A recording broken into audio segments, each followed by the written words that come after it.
Well, good morning, everyone. First time I've said good morning on a Team Talk live on LinkedIn. It's 11 o'clock. Really, really excited that we've got this session now with Gordon. Morning, Gordon from Shazami. Morning, Andy. How you doing, mate? I'm very good, very good. Well, a little spoiler alert, Gordon and I have already had a meeting this morning at 8 a.m, so it's the second time we're seeing each other. But really, really excited to have you on this LinkedIn Live.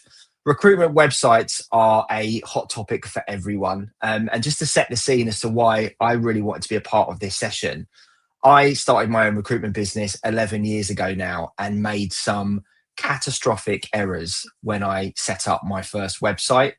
And the slides and the presentation that Gordon's put together for you all today is amazing. And I said to Gordon earlier, I really, really wish that I'd been able to see something like this when I started my recruitment business, or even when I was a year or two in, just to refresh what makes websites great.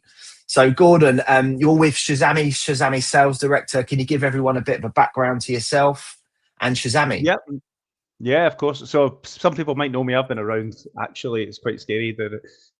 Selling back into recruitment for 25 years. I know I don't look it, but yeah, so I've been around quite a long time in this space. And over the years, I've worked in different companies, but all different parts. So front office, middle office, and back office in terms of different products that the recruitment businesses use. But at Shazami, then obviously we provide recruitment websites. There's a whole host of other things that we do.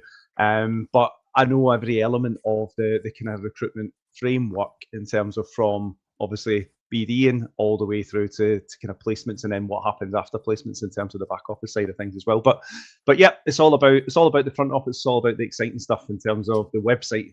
And why your website should be working for you and not just sitting there as a static URL that people can now just go to and look at. So hopefully today, this is about just getting the fundamentals and getting the basics correct today. So yeah, so it's not going to be too high level. And we actually use Shazami for the team website. And I wanted to share that when I joined Team as MD 2.5 years ago now, you know, our website was exactly like that. It was static. It was really vanilla. It was full of stock imagery of folks that were never in the team network. And when we moved to Shazami, it really gave us the opportunity to showcase what we were about. You know, we took away all of the stock imagery and we replaced it with pictures from our conference and events, our suppliers, like real people networking. And we've had amazing feedback from folks that have seen us and seen our website that just, it really attracted the right people, our ICPs, which I think is really, really important. So just to kick off then, Gordon, let's start with a few kind of misconceptions. Why do you think that recruitment agencies still see their website just as a shop window? Cool. Janisa, can you just pull up the slides as well? And we'll just jump into that then. So I think, I mean, a lot of people, in terms of a recruitment website, you can get websites up really kind of cheap and cheerful. And a lot of people just see that, especially when you're starting up a business. It's like, it just wants something online. And you can go away and you can get a website up there very, very quickly. But it's about actually having that website working for you. And it shouldn't just be a shop window. It should allow you to attract candidates, obviously, and a lot of people go down that route a bit too much all the time in terms of seeing it just as a job board.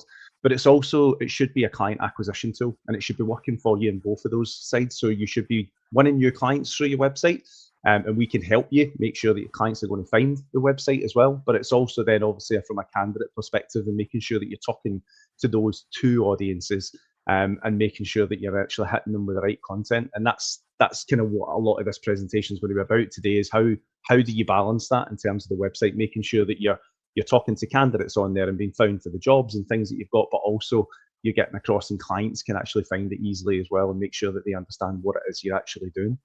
So, but yeah, so it shouldn't just be static, just a shop window in terms of actually you need people to kind of get into the nuts and bolts of what it is you actually do. And what you said as well about bringing in that real life imagery is we're living in a world right now. There is going to be a few things in here about AI, but this isn't an AI presentation, but we are living in that world, and it's bringing that human element back into it, because recruitment is humans. We're doing the work, and it's making sure that your websites get that balance between things that are working for you from a technology point of view, but also that actually clients and candidates know that they're dealing with real people. So again, it's that kind of balancing act. And I suppose it's also like really important that it's a website that evolves with the market and with the times as well. Because like that was one of the fatal mistakes that I made, is that made this static website. We put the copy, put the content, a few images on there, but nothing ever changed. And you want you want to be able to attract clients and candidates to keep coming back to see the new things that are happening in the business. You know, your take on what's happening in the market. You know, the way that interviews revolve. I mean, for instance, when my website was launched, you know, video interviews wasn't a thing. You know, those tips, guidance, advice, strategies for both the client and the candidate side, I think it's so important. Yeah, definitely. And I think that's the thing, is it's making sure that the website is actually, it's doing what you need it to do. Do you know, it's making sure that you're getting that content across to those to the users in terms of job seekers and employers, and then building on that and making sure that you can evolve. Now, this isn't all about Shazami today, but technology's moved on as well. So historically, you got a website built, you needed developers. Anytime you wanted to make a change, you were usually you had to go and speak to someone else to make those changes. Technology's moved on, and our platform is all built on a no-code platform. So people can go in and you can make changes hourly, daily, weekly, monthly, and it's just that ease of being able to actually go in and update things, because keeping the website current, not just with kind of market shifts and changes, but as businesses shift and change as well, in terms of working in certain verticals and then maybe going into other verticals, but then your website not quite reflecting what it is you're doing. So it's been able to go in and make those easy changes as your business adapts and as technology obviously moves. And some of the things we're going to look at in a second in terms of how you're found online as well changes, which has been probably one of the biggest shifts this year, in terms of how people are actually being found online, and being able to adapt your website to be able to cope with those kind of subtle changes as well. Amazing. Well, let's get into it. Just to share to everyone as well, if you've got questions that are relevant to each of these slides, we're really happy to get those talked about and answered in real time as well. Perfect. Well, I think we'll probably just jump right in to get out of the way. One of these, a new terminology that some people might have heard kind of banded around, which is AEO, Answer Engine Optimization. So SEO, everybody probably knows SEO. It's a piece of string. It's how much you want to spend, how far do you want to take it in terms of those rankings. But in the last, since the kind of introduction of AI, people will know now that when you're searching or when you ask a question, I'll use Google as the example purely because probably most people use that. But you ask a question to Google now, you get an AI generated response that actually sits above the SEO rankings. So it's how do you, and that obviously links off to the sources within that. So those AI bots that are going to find in those answers, it's linking off now to those resources where it's finding those answers. So SEO is still important, still being ranked on that page, but 80% of people now who ask Google a question don't scroll beyond that AI generated box. So that's the key thing to remember is that when people are asking a question now, if you're not appearing or you're not being in that AI generated box, chances are, regardless of how good your SEO is, people aren't actually scrolling down then and going through all the individual websites individually to get the answer that they need. It's in that box. 80% of people are not going past that box. So it's all now, and look, there's no silver bullet to this in terms of how you actually, what you do to get found in that AI bot. But there's hints and tips that we can share today that will help you get found in that AI generated box. But it's all now about how do you structure your content? What can you be doing to try and get into that AI generated box at the top of the screen? Because I use it all the time now as well. Whenever I ask Google anything, I just go straight in there and I look at what it's telling me rather than actually going down where you used to go down and then flick in and out of maybe different blogs that had been published and things on the people's websites to try and get that answer. So that's one of the kind of big things just now, and it's good to kind of just understand that that's been probably one of the biggest shifts this year is the move to AEO. Well, I think when it first came out, they were calling it AIEO. So I'm glad that we've settled on AEO because it was just sounds like a song. It was starting to sound like Old McDonald's Farm, exactly. So yeah. Well, this is like ultra hot news though, isn't it? As well, because yesterday afternoon I got a pop up on my ChatGPT account saying download Atlas, which is obviously OpenAI's new web browser, which I've already done. I've already had a play around with it because I've been so busy and I've been back to back in meetings. I haven't spent much time on it. But is that the kind of thing that you're talking about as well? Do you think as folks start using other search engines such as Atlas, is this is why it's so important? Do you know what? It's going to keep changing. It's going to keep shifting so quickly. And like I say, it can become a little bit overwhelming sometimes when you're not kind of living and breathing it. I've not even had a chance to play around with kind of Atlas that much either. But ultimately, everything is going to just keep shifting in terms of the way that people are searching, what they're searching for, how people are being found. So everything's going to keep changing. And this is the thing right now, is how do you keep up with that? And I think a lot of people, when it comes to the website, we obviously review hundreds of websites a month. And a lot of websites are built on things like WordPress, Wix, GoDaddy. These are great web platforms, but there's nobody there then actually feeding back into you from a recruitment perspective, actually what's happening in our industry. So that's where there's not just Shazami, there's other recruitment web vendors out there, and that's what we're there to do. We're there to basically help and guide, not just from a web hosting platform perspective in terms of what the website sits on and the architecture and infrastructure, but it's also then us being able to run webinars and keep our customers up to date, because we live and breathe recruitment websites. That's all we do. So we're then looking at these little subtle changes and shifts in the market, or big changes, and then being able to relay that back to our customer base to say, hey, you might want to start changing this. Whereas if you've just got your website built on WordPress and you've got a WordPress developer that you speak to once a year, then you're probably not getting that same, you're not keeping up to date and up to speed with what's actually changing out there. And it's moving so fast right now that it's easily get left behind if you're not making those little subtle changes. And sometimes it is just little subtle changes that you need to be making to the website in order to keep it current and help it be found. We had a quick question pop up and it's disappeared again, but I've still got it on my screen, so I'm going to read it. So Lynn Rose, she's a team member, one of my favourite regional directors. She's done some amazing things in her networking event down the south recently. But Lynn's asking, I've read that people are now using ChatGPT or Copilot instead of actually using Google for searching. Have you heard much about that? I think a lot of people are using ChatGPT just to ask questions. I've done it myself as well sometimes, rather than where I would always have just went on my phone straight into Google. Because I've got the ChatGPT app on there, I sometimes now go in and just ask the question in there. But again, it's the same, it's generating the same type of responses, and it's probably feeding back the same information, albeit in a different format. Again, like I said, there's so many. Even Bing has just introduced ChatGPT to its search now, and they're now doing AI generated searches. So again, one of the things that we're saying to people is that your kind of Google My Business page, obviously keeping that up to date. I've got a slide on that further on. But again, things like Bing, it's making sure that you're going to be found across all of these different platforms, and there's so many of them. But again, the more that you're doing in terms of the structure of the content on your website and the way that you're structuring that content will hopefully help. And like I say, there is no silver bullet to say this is the blue script, the kind of blueprint to be found in all of these places. It is a little bit of kind of trial and error. But the more that you're able to tweak and make changes, then hopefully the more you'll be found in those different places. But yeah, definitely people are starting to use ChatGPT more as a search engine and not just somewhere where it can write copy and do things for you. Yeah, definitely. And just lastly, before we move on to the next slide, just this how to stay visible. What is create zero-click experience? What does that mean?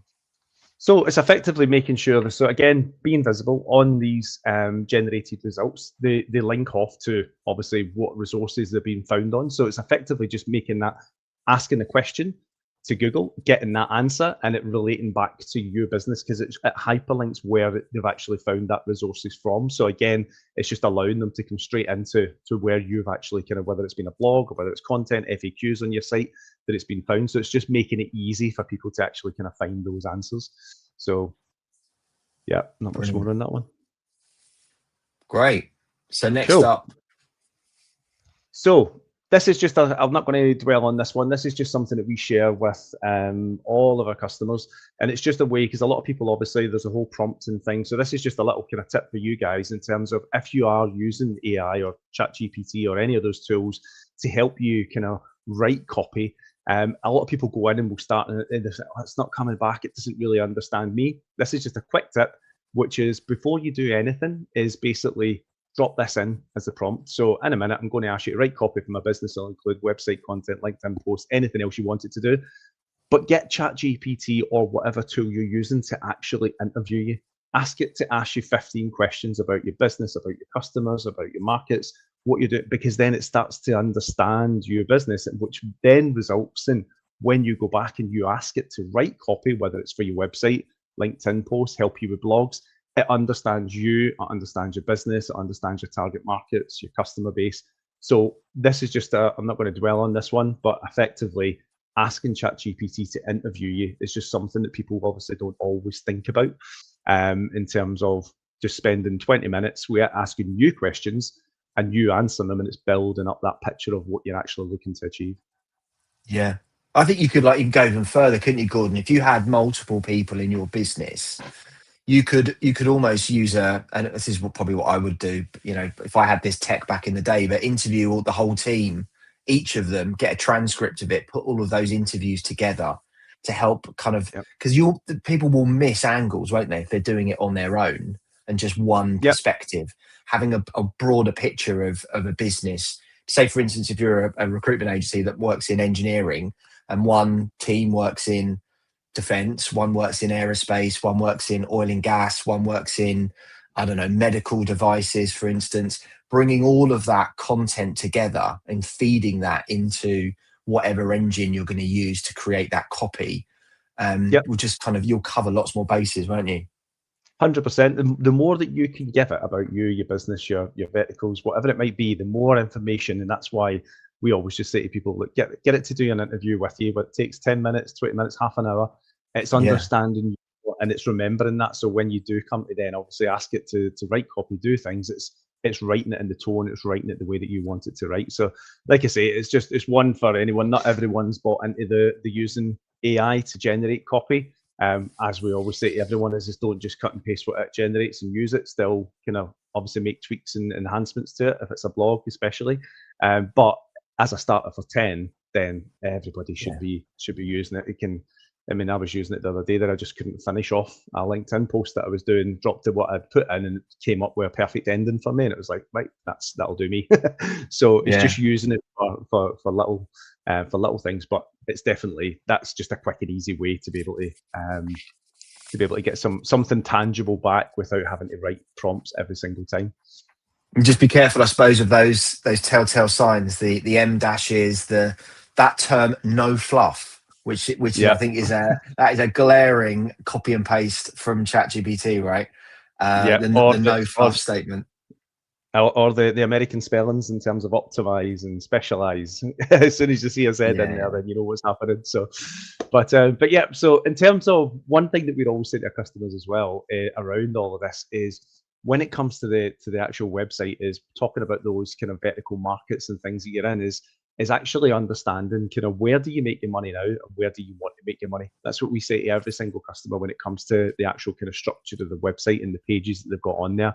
Is lots of businesses will pick up roles that maybe aren't actually, if they sit and look at it in terms of the core business. So your website should reflect exactly what it is you do as a business. So in terms of looking at the data, looking at the insights, where are you actually making money as a business, or where do you want to make money? Where are you going to invest time and effort to actually then make money? And that's what then should be reflected through onto the website in terms of when someone actually hits your site, is being able to actually see and very quickly and clearly be able to understand that that's what you're doing. Now, there might be, if they go through and search your jobs, you might have other jobs in there that you're not highlighting as a business, but that's just because you're picking those roles up. But your website should reflect those know your sectors, and if you're going to pivot, obviously know those ones, but it's where you're making your money and where do you want to make your money. That's what your site should be telling kind of prospective clients and candidates that are coming to your site.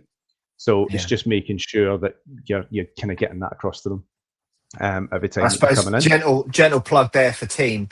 If you do pick up those roles and they're not in your sweet spot, obviously Team have a job sharing platform which this year is on track to make £9 million worth of fees that wouldn't be filled otherwise. So obviously a great thing if you're pulling those jobs that aren't in your space, have a network or be a part of Team as well, which would be really, really amazing. Let's go to that point that you've put in bold there. Stop wasting money and time. So how much time should folks be spending on this planning and strategy part for the website, do you think?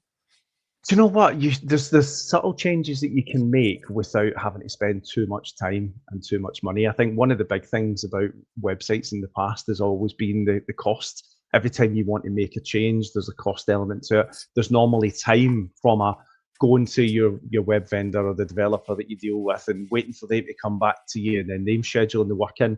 And it just elongates the whole process. It wastes time for you, and you're having to wait for things to actually hit on there. So in terms of actually now, like I say, again, plugging us, from a technology point of view, you should be able to go in and make those changes as and when you want. And also from a contract perspective as well, historically, people would be encouraged to sign 2-3 year contracts with web vendors. We have 30-day rolling agreements from day one. So you don't need to be, and again, just going back to what we were just talking about, how quickly things are changing. You shouldn't be, and this isn't just websites, this is across every bit of tech that any recruitment business is looking at. You shouldn't be signing long-term contracts because things are moving so quickly. You should be trying to keep that as flexible as possible in terms of any bit of tech that you're looking at, if you can. Yeah. And like I say, there's a lot of vendors now that are offering 30-day rolling agreements purely based on that fact. Put your money where your mouth is as a vendor, but also then from the recruiter's perspective, they don't then be sitting looking at something and going, well, this isn't working for us, but we're stuck with it for the next 18 months. And there's other things then that have moved on because they're using the technology. So that's I put the time and money one in highlights, but the lock-in contracts is probably the one that I'd be saying just now, not just with websites, with anything. If you can, don't lock yourself in. 12 months is pretty standard. Anything beyond that, I would be hesitant in terms of any product. I've heard that, like, obviously I travel the country all over the place, meeting hundreds of folks every year. And that is one of the key pain points of the recruitment sector here in the UK is that, having that, it was someone at Vincherry that used to say, having a Frankenstack of technology they bought. Yeah, they bought all of these different tech platforms and then they'll use it, they'll try it for a couple of weeks or a couple of months. It's not working, and then they're stuck and locked into that for ages. So it is really painful, isn't it? It is, and like I said, there is more and more now that offer.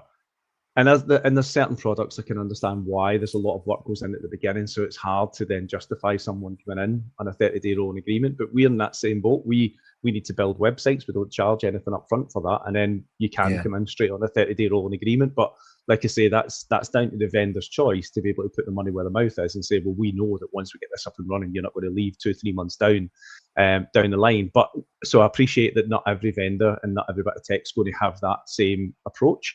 But certainly nothing beyond 12 months, I would suggest. Because like I say, I do hear all the time people being offered 3-year contracts with big discounts, but then get a discount. But if it's still not working, and look, things have changed just in this last 10 months this year, let alone another 36 months down the line, how different things are going to be then.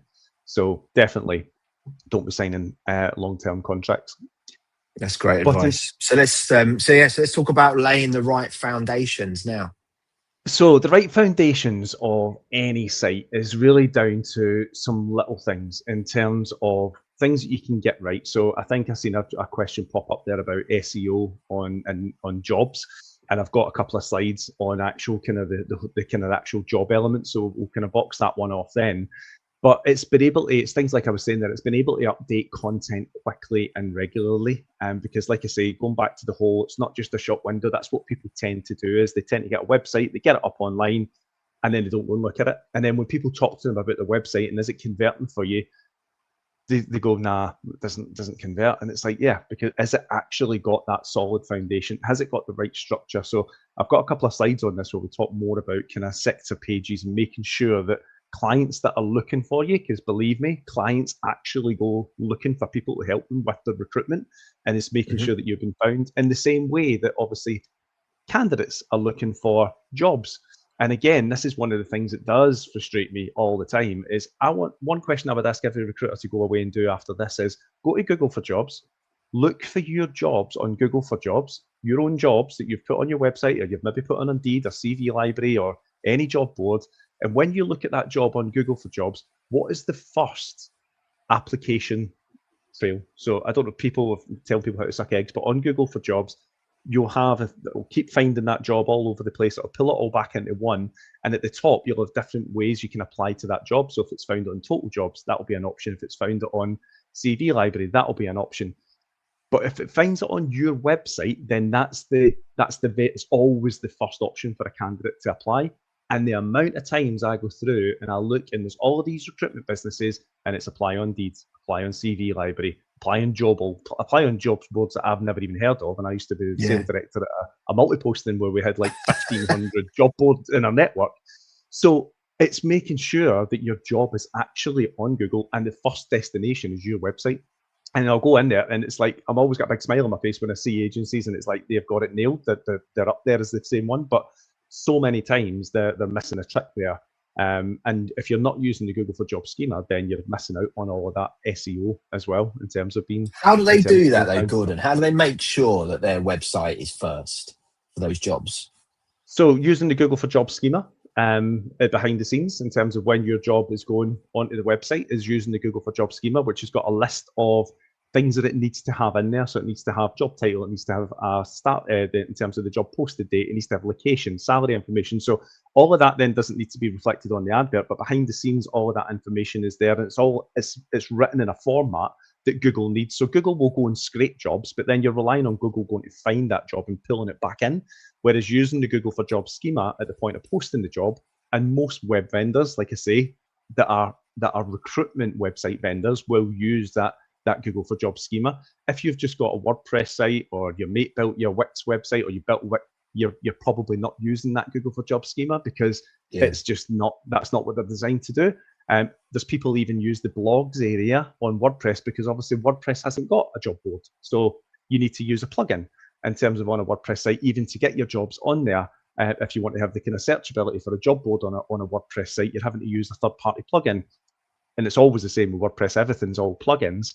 But again, it's when you're using a proper recruitment website vendor, then these are like bread and butter to us in terms of what we're doing, because we're making sure. So if you go through any of our 850 client sites that we host and click on any job on any one of those sites, you'll be able to see that, and I think I've covered off a bit here on a slide that I've got for them, but you'll be able to see that Google for Jobs, what the URL should look like on that job. And 9 times out of 10, agencies just aren't using that behind the scenes because they're just posting jobs and they're just going onto a page on the website. They're just hoping for the best. They're just hoping that people might see it. Yeah. Exactly. So it's little things like that, being able to actually use the right tools that are already there behind the scenes that will then help all of those jobs be found as well. So this is a little bit just coming on from that slide as well. I just wanted to jump onto this one because this is one of the things that we're always saying to people is these sector pages. So every recruitment business and most websites that I go into, recruitment businesses will have vertical markets. Even if you're a solopreneur, you've probably got a vertical or 2 or possibly even 3 or more that you're obviously specializing within. So people use different names for them, specialisms, sectors, channels, whatever they might be. They're all the same thing. And it might be, in this case that we've got on this slide here, where they've got different sectors. So construction, oil and gas, traffic management. But that could be within IT. You've got software developers, you've got AI, so it can be specialisms within a single sector, or it can be multi-sector. But the one thing that I see over and over again with recruitment businesses is they're reluctant to use the word recruitment. And I say this all the time, and I'm going to keep saying this until it gets through, is that you should have 2 pages, and the next slide is one from the candidate side, but on your website, your page structure, and this is this solid foundation really that I'm talking about, your website should reflect what you do. People should be able to see clearly, I'm an employer, this is where I go. So I have an employer drop down on your top menu bar. I'm a job seeker, candidate, this is where I go. And those sectors, should have sector pages, one from an SEO perspective, because you're then getting the SEO on those pages.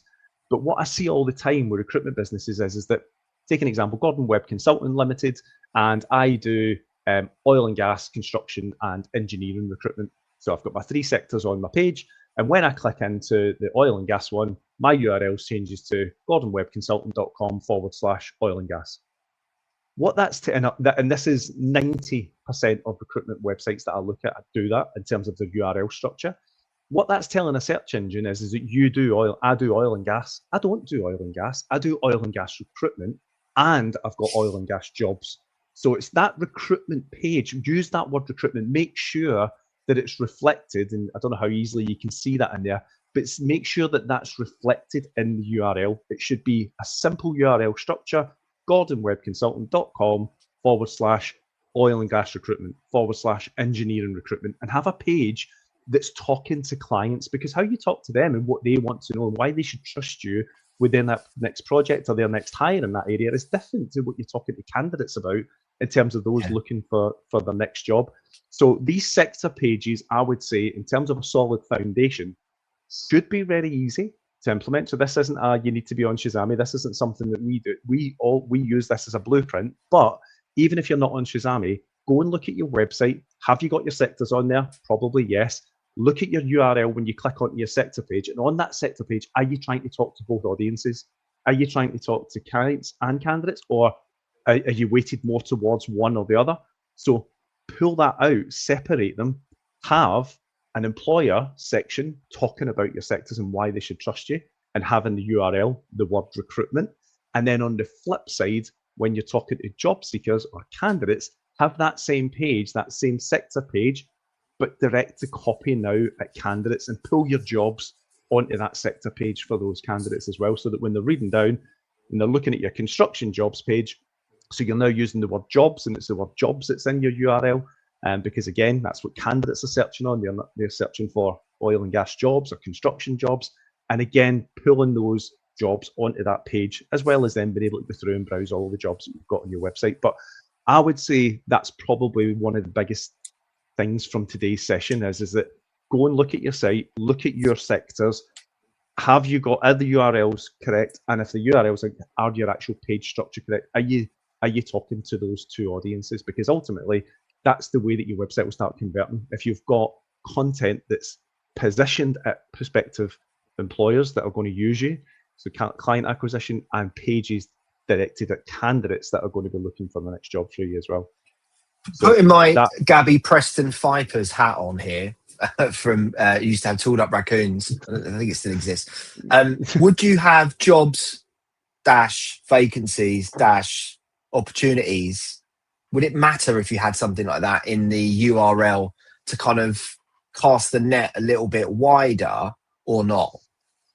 So using the Google for Jobs schema, then it should just reflect the actual job title, potential, the location that's in there. Having like a folder structure in terms of the job details before it doesn't make a difference. But you shouldn't be. If you look at your, I'll show you an example of it further on. But if you look at your actual URLs of the jobs that you've got on your site, but I've got a slide on that talking about other things that you should try and kind of dismiss when you are hosting your jobs on your site. But going back to these sector pages, like I say, this is one of the key things that I wanted to get across today, because this is a subtle change that everybody can make to their website, whether you're on Shazami or not, where you should be talking to those two audiences. It should be very easy to break those sectors down, going back to where do you make your money, where do you want to make your money. So even if you've got 10 verticals, but there's only 3 of them, that's what you're really making your money in. That's what your site should be reflecting. It doesn't need to reflect all 10 of them that you're working in unless you want it to. But again, just getting those 3 where you're making your money on there and having those pages dedicated to those clients and candidates will make such a difference to your website being found, but also to the actual user experience as well when people are coming through. But it's simple things. The page structure and that URL structure should be simple to do. It's simple, very simple on Shazami. And even if you did want to introduce another sector page on Shazami, it's like copying a PowerPoint slide. You duplicate the page, you change the copy, you change the imagery, and that's you then got another client or recruitment page, sector page, and then you just replicate that on the candidate side. A lot of times, obviously, again, when you're dealing with web vendors and they've got developers and they need to code the pages, then I appreciate this can take a bit more time, but this will make a massive difference in terms of your website actually being found. And it's a simple change, because normally people are more than halfway there. I suppose it's also the fact, like, don't neglect the thought that the clients that land on your website are probably really interested to know how you treat the candidates as well. So make sure they're not unevenly balanced, because they want to know that that you give the great candidate experience, you back up what you say, and make sure that it's not weighted more on one side to the other, which is, again, one of the fatal mistakes that I made when I created my first website 11 years ago. Like, make sure that you're giving value to both both parts of that equation. And that's why just separating them out makes it so much easier, because when you do try to cram everything onto one page, then that's when it becomes really hard to be able to kind of, what audience are you talking to? Because you've got two completely different buyer journeys, and you want them to go down two different funnels. So it's been able to actually, from the point that they hit the website, then been able to navigate their way through to where you want them to be very quickly and easily. Doing that on a single sector page where the URL structure is not correct, because that's when you start getting a lot of site traffic that's not appropriate either, because people are looking for construction and you're coming up for construction, but it's not construction recruitment they're looking for. So again, just being concise in the URL will make a big difference. So kind of boxing off then, I think, in terms of the slides, in terms of from a kind of AI, AEO optimization perspective, it's really just about, like I say, from a content perspective. Now, we're not suggesting that you've got FAQs on every single page on your website, but where appropriate, because these bots are looking to answer questions quickly, where you can structure content in a Q&A fashion, really easy to do in blogs. People used to do blogs on 5 top tips, 7 ways to do it. Repurpose those blogs and have them now with a bit more of a Q&A in terms of actual content. And again, using FAQs on the bottom of pages, and actually asking the questions that people are actually wanting answered. So I've got a bit of an example here. I'm hoping people can see that okay. But this is just an example. So it doesn't need to take up loads of space on your actual page, because you can have them as little drop downs, but ultimately asking the questions that people want answered and then answering those questions again will help overall with that AEO, in terms of actually, if Google can go and find somebody's asked this question, there's that answer there.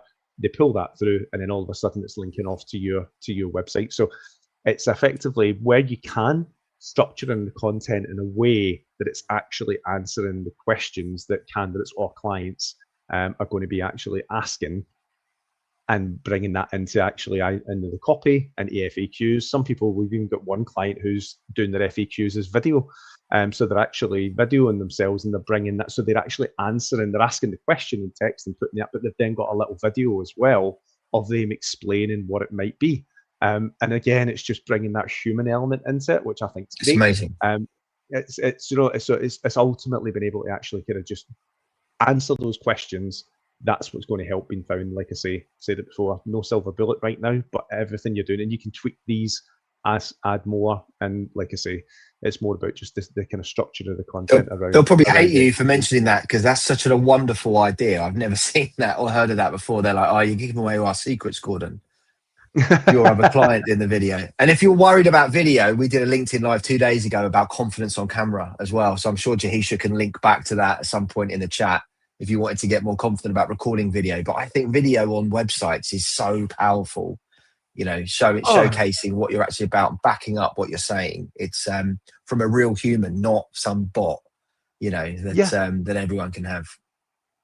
And getting if people talk about like how do we build trust, how do we build credibility, how do we been able to get your clients on video talking about the experience that they've had, then that's another way to be able to kind of, again, it's bringing that human element and it's getting across that this is who we are, this is what we're doing. So definitely video. I'm not saying blast the site full of little video clips everywhere, but I've got another slide that will talk about where you can then use video with clients in a really clever way, again to help drive kind of client acquisition as well. So structured content, SEO, and the AEO. But obviously, like I say, SEO is not going away; it's still there. But AEO now, in terms of structured content, just making sure that you're writing that with a kind of Q&A fashion in mind, and use AI as your friend. Get it to repurpose content for you. So even if you've got old blogs that were written 2 years ago, fire them into ChatGPT, get it to rewrite it, AEO and SEO optimized in a kind of Q&A fashion, and then get that back up on the website. I talked quite a lot when I was at the Rec Expo. I did a talk about getting out to industry events. I think that's a great opportunity, isn't it, for you to like update your previous blogs, like showcase what's happening in the market. And it's also a great BD tool, because you can write your blog, you can add your photos and things, any video clips that you've got, put it onto there, and then share that blog with your prospect client saying, this is what I learned at X show recently. Did you get to go to it, or was anyone from this business there? What do you think? Can you share it around? Like, anything that gets more eyes on your website and your business is a great thing, right? Yeah, 100%. And like I say, I'm a big fan in terms of getting on video. I'm not scared to do it, but it wasn't easy years ago. So I can understand. And I obviously sat through the team talk the other day there about how you can, in terms of helping with that, getting over the worry about being on video. But definitely for me, if I'm on any website and there's little video clips, not always little promo kind of clips, but if it's actually someone talking, then definitely it's a way of being able to convey that, and it's building that trust and that rapport all through the website. You did a great video. You did a great video for us, Gordon. In fact, I got the blooper one as well, which is going to go onto my end of year reel as well. So everyone can look forward to that just before Christmas. Excellent. I'm not going to spend too long on this one because we kind of boxed this one off a little bit there in terms of kind of jobs should drive your SEO as well. Some of the things that I spoke about in terms of the schema. So there's an example in the middle there on the Barker Ross in terms of what your job URL should look like if you're using the proper schema. But other little things in there in terms of when people are applying, making it easy to opt into job alerts, been able to actually view similar jobs. But probably the top left-hand corner of that slide is the bit that, again, people should try and stay away from. So iframing jobs in from an ATS onto your site, you're getting zero SEO on that. Linking off, do not link off to job boards, please. Please, we're in 2025. There's still recruitment websites I go onto where it's like you click and it actually takes you through to a job board. As soon as you go through to a job board to apply for that job, what do job boards do? They put competitor jobs right next to your job. So the candidate's now away applying for jobs with another agency. You've lost them. Whether they apply for your job or not, you're now tempting them with something else. Host all of your jobs on your own domain. Try and not use subdomains because, again, you're not getting the SEO on those jobs. And if you have got the jobs on your own domain, make sure, speak to your web vendor and ask them to make sure that they're using the Google for Jobs schema. So that, again, it's going to help your jobs being found. But where you can, keep the jobs on your own domain. Try and not have them iframed in from ATSs and things, because that's where you start losing that SEO on your jobs. But like I say, the one do not do, if you can avoid it, is linking off to the job boards. Because again, that's what happens in Google. 73% of all candidate job searches start on Google. They always end up somewhere else. They'll end up in Indeed or CV Library because that's when they found the job on Google. That's where it'll tell them to go and apply for the job. But 73% of all job searches start on Google. So if your website's been found and you're the destination, they're going to come to your site. They're going to click through to apply the job on your site. They're then potentially going to click through other things about you. You're not directing them off to Indeed or CV Library, where, like I say, their job is to get them to apply for as many jobs as they can. So they're always going to be putting other jobs on that screen. So that's SEO is important, and there's easy ways to do it. Keep it on your own domain. Use the Google for Jobs schema. You'll maximize SEO on your jobs in terms of the content structure. Obviously, there's, again, it's like a piece of string, but those first 3 points there are kind of do nots. If you if you can avoid it, don't link off to anywhere else with your jobs. And then these were one of the other things I was saying in terms of landing pages. Being able to actually create landing pages, we've seen some massive successes from our clients being able to use hidden landing pages. So these are pages that aren't found on your website. They're pages that are basically not indexed by Google, so you can use them to actually co-brand. I was on a call yesterday with a prospect who they've got a Wix website right now. Told me it costs them £200 a year. Not done anything with it. Set it up 4 years ago when they set the business up, and he's like, look, it is what it is, but we know we need to do something different. We've just spent a lot of money on a rebrand, and there's no point is just putting this rebrand now, because we really love it, on a Wix website. It's not going to be working for us. But I just want a basic site. I don't want anything fancy right now. I get it onto a basic site. So we're talking through in terms of what we offer. And I mentioned to him about landing pages. Now, these guys are in the care sector, so I appreciate not everyone's in that sector. But I showed him the landing pages and said, look, for every care home that you're working with, what about if you can create a page that's on your brand, that's on your URL, but it's all about that care home? And he was just like, that's it. That's the selling point for me. Like, That's us. Forget everything else that you've showed me on this hour's call. That's us. Yeah. We work exclusively with X, Y, and Z care homes.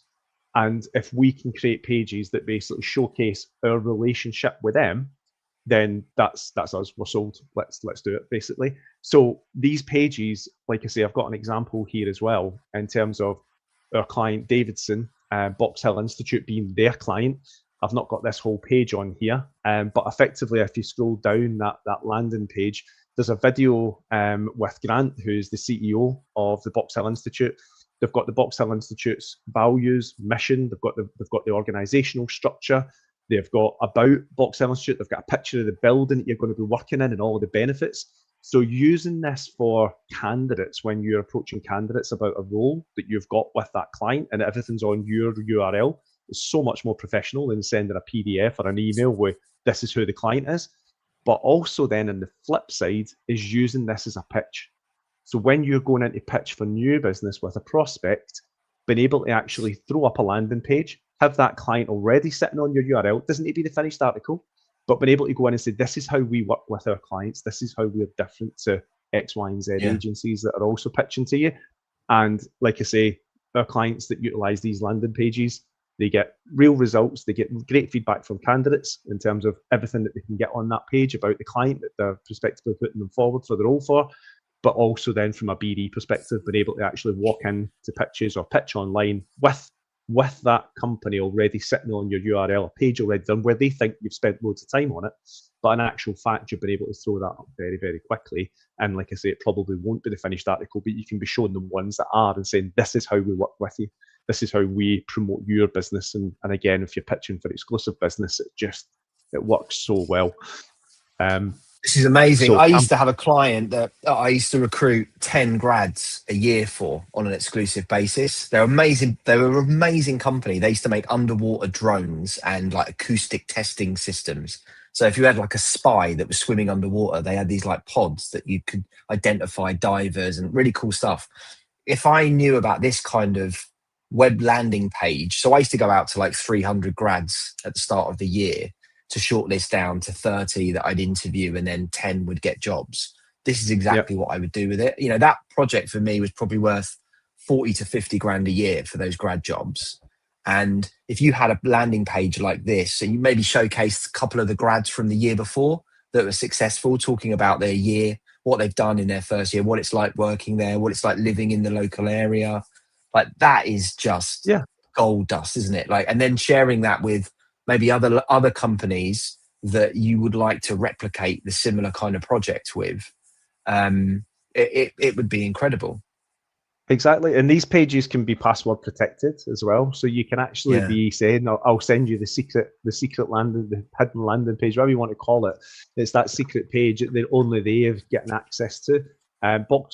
Davidson do this for every single client they work with. They've got the same page. Like I say, it's obviously different video, different imagery, relating more to that client. But like I say, for this prospect yesterday, we went through loads and loads of things. We got to the landing pages, and he was just like, "That's me. I'm sold. This is exactly what we were wanting to do. Is we want to start building our brand with the care homes that we're working with. So again, that can fit into any sector." But being able to actually build those relationships and showcase that you've got that relationship, and also using those landing pages to be able to send out to like candidates that you've got available, and being able to put them on a landing page and send that to a handful of clients that you're trying to work with as well. Do you know? And again, it's just there's a whole host of things that you can do with those landing pages, and they're so easy to actually kind of throw up and create.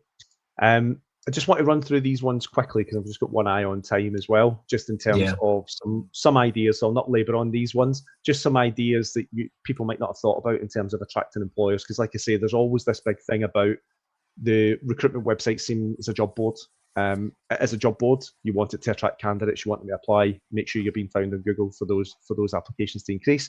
But also it should be, in terms of actually working for you 24/7, it should be a client acquisition tool as well. So some things that you might think about is, and some of our clients are doing this now, where they've actually got a page on their site similar to a job board, but it's actually showcasing talent. So employers can actually go on your site and they can actually search through candidates that you've got available. Obviously, just like searching a CV database, everything's redacted until you inquire and then get the details. But it means that employers can actually come and search your site and look for candidates in the same way that, and you're showcasing those candidates. So you're cherry picking the ones that you want to have on there. But they've actually now got, some of our clients have now got not just a job board, they've got a talent board as well. And you can call it, these guys, in one example here, called it Talent Showcase. But you could be calling that whatever you want, where you can actually showcase talent that you've got available. Or you could just have a little scroller just showing just placed candidates. Again, so if you're doing a blog and it's directed at employers, pulling on your just placed candidates to the bottom of that blog so that they can actually then see some of the candidates that you've recently placed. So these are little things that you should consider. Blogs, I've spoken about blogs a few times. People shy away from it. Most websites have got an insights, news, blog section. Sometimes you go in, you can see the last blog was 6 months ago, 12 months ago. Blog it's regularly. Embarrassing, isn't it? We had the same thing with Teams. It's easy done, and it can get away. But again, blogging regularly, going back to the AEO, SEO being found in those AI generated boxes, it's looking for recent content. But again, blogging now should be so easy because ChatGPT is your friend. We've got a ChatGPT widget in Shazami. You click in blog, you put in your name, you put in the title, add an image, drag and drop the ChatGPT widget into your blog, tell it to write a 600-word blog, SEO optimized, and post effectively once you've done your edits to it. So it's never been easier to blog. So if you can, blog regularly, because again, and if you're blogging about and it's directing it to clients, being able to pull things like your just placed candidates or these candidates are available right now onto the bottom of that blog, all the better. And if it's directed at candidates, being able to drag onto the bottom of the blog your job search widget so that they can then click through and start searching the jobs that you've got. All of these things will overall help. Salary guides, again, digital salary guides, great for clients. It's information that they've not always got available to them. You can gate this behind gated content so that you're capturing the information as well. But ultimately, salary guides are a great tool. We've got some great examples of clients that are using the digital salary guides on the website. And it's great for candidates to come through and see what someone should be doing, as well as obviously new prospective clients coming through and getting that information, because ultimately you guys are the experts on those verticals. And then using your like I said, your Google My Business page. A lot of people overlook it, and in the recruitment world, but making sure that your Google My Business page is fully up to date with everything that you've got, including Google reviews. Lots of recruitment businesses don't use Google reviews to their full. Again, they're always looking at ways where they can get validation, trust, testimonials. Google reviews make that really, really easy. So again, making sure that you're using, and like I say, now we're encouraging people to not just update their Google My Business page, but also get Bing updated as well, given the fact that Bing is now using ChatGPT. Before we go forward, do you mind just going back 2 slides real quick? Because on the salary guide one, because lots of companies create salary guides and you can get data all over the internet that you can create your own guide for. But one huge missed opportunity I think recruiters do is they don't tell their clients or their candidates how to actually use a guide. So that's another great thing that you can put on your website. This is the guide and this is the data, but this is how you should use it for your job search, or this is how you should use it to close candidates at offer stage.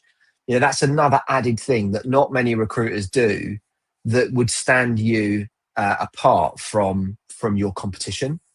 You know, I worked in house for a year, and I got approached by hundreds and hundreds of recruiters, which everyone knows. I've spoke about this a lot, but no one told me how I could use this to make my life easier.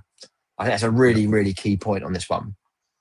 And the digital salary guides that we provide, you can normally have like a salary survey where you can gate the content and it will give you all the insights. But in terms of actually very quickly finding out how much does a C# software developer expect to be paid in central London, and it's just like a drop down. So you choose your discipline, you choose the location, and then it will give you a breakdown of what's high in terms of perm, what's the average, what's low, and then the same for contract in terms of what day rates should you be looking at, and what's high, medium, low, however you want to kind of interpret that.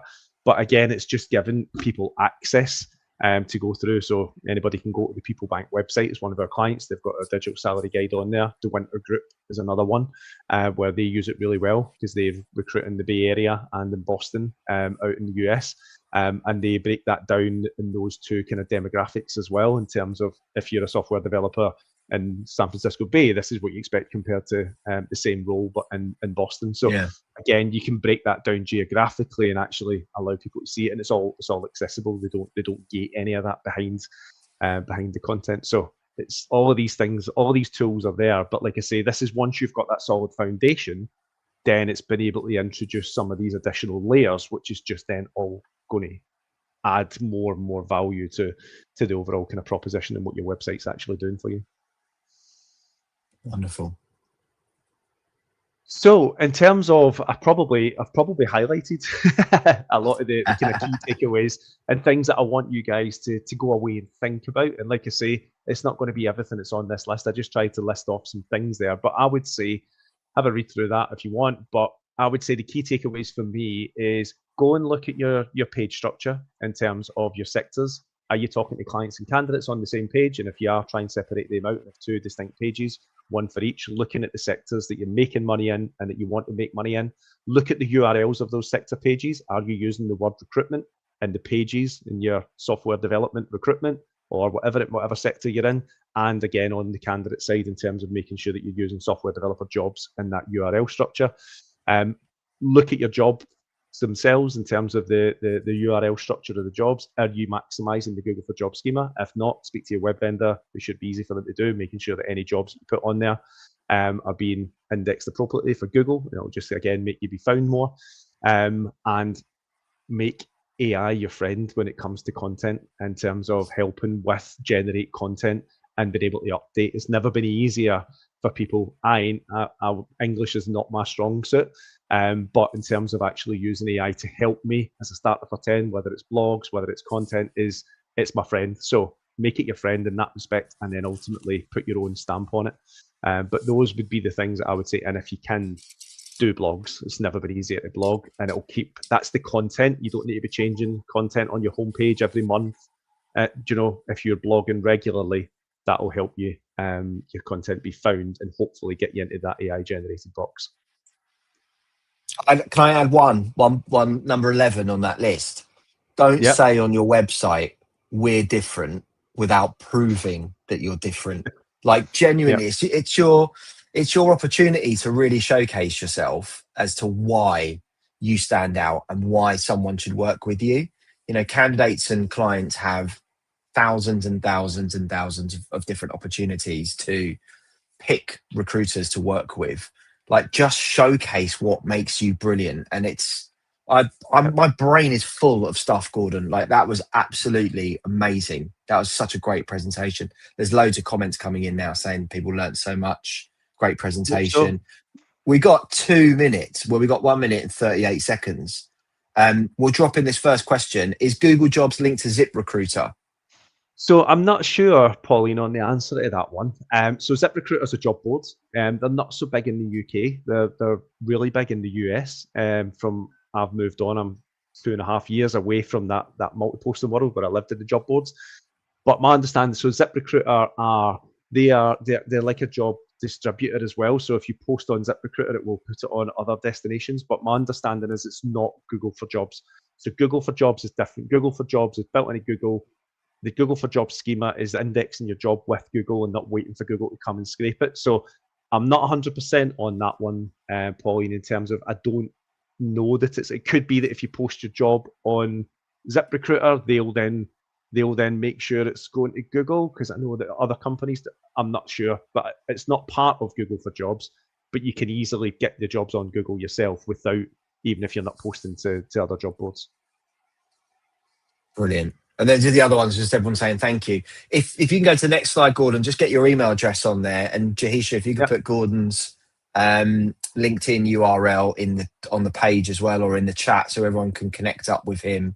That was wonderful. Thank you so much for your time. I thought it was a brilliant session. Reach out to Shazami. They, as I say, they did the team website for us, and we've had astronomical increases in our engagement from using the platform. I love it. And yeah, have a great afternoon, everyone. Go and make your websites better. Yes, definitely. Good to speak to you all. Thank you so much. Bye, Cheers, everyone. Andy.